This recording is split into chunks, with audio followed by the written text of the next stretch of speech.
നമസ്കാരം. Raf talk ഫുട്ബോളിലേക്ക് അവർക്കും സ്വാഗതം. FA കപ്പിൻ്റെ ഫൈനലിൽ ഇന്നലെ മാഞ്ചസ്റ്റർ സിറ്റിയെ ഏകപക്ഷീയമായ ഒരു ഗോളിന് പരാജയപ്പെടുത്തിക്കൊണ്ട് ക്രിസ്റ്റൽ പാലസ് കിരീടം ചൂടി.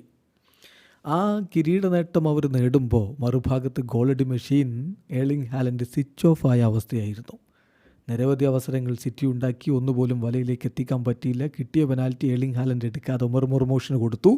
അതാവട്ടെ ഡീൻ ഹെൻഡേഴ്സൺ തടഞ്ഞിടുകയും ചെയ്തു. ഇതിപ്പോൾ ഫൈനലാകുമ്പോൾ ഈ ഗോളടി മെഷീൻ സ്വിച്ച് ഓഫ് ആകുന്നത് ആദ്യമായിട്ടൊന്നുമല്ല. നോക്കാം നമുക്ക് ഇതിന് മുമ്പത്തെ ഫൈനലുകൾ. ഇതിന് മുമ്പ് ഇതടക്കം 4 ഫൈനലുകൾ അദ്ദേഹം കളിച്ചിട്ടുണ്ട്. 3 FA കപ്പ് ഫൈനലുകളും ഒരു UCL ഫൈനലും. 0 ഗോൾ ആൻഡ് അസിസ്റ്റാണ് അദ്ദേഹത്തിൻ്റെ ഭാഗത്ത് നിന്ന് വന്നിട്ടുള്ളത്.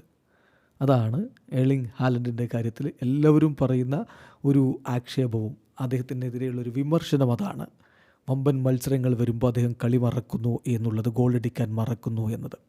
ഏതായാലും അത് ഇന്നലെയും ആവർത്തിച്ചു. ഇപ്പോൾ ഈ സീസൺ സിറ്റിയെ സംബന്ധിച്ചിടത്തോളം നിരാശയുടേതാണ്. കമ്മ്യൂണിറ്റി ഷീൽഡ് നേടി, ശരിയാണ്. അതിനുശേഷമോ ചാമ്പ്യൻസ് ലീഗിൽ അവർ കിരീടത്തിലേക്ക് എത്താൻ പറ്റിയില്ല, പ്രീമിയർ ലീഗ് പറ്റിയില്ല, ലീഗ് കപ്പിൽ പറ്റിയില്ല, FA കപ്പ് പറ്റിയില്ല. ഇനിയിപ്പോൾ ഇത്തവണത്തെ UCL ക്വാളിഫിക്കേഷൻ അത് കിട്ടുമോ? അതാണ് ഇനി അവസാനമായിട്ട് അവർ ഉറ്റുനോക്കുന്നത്.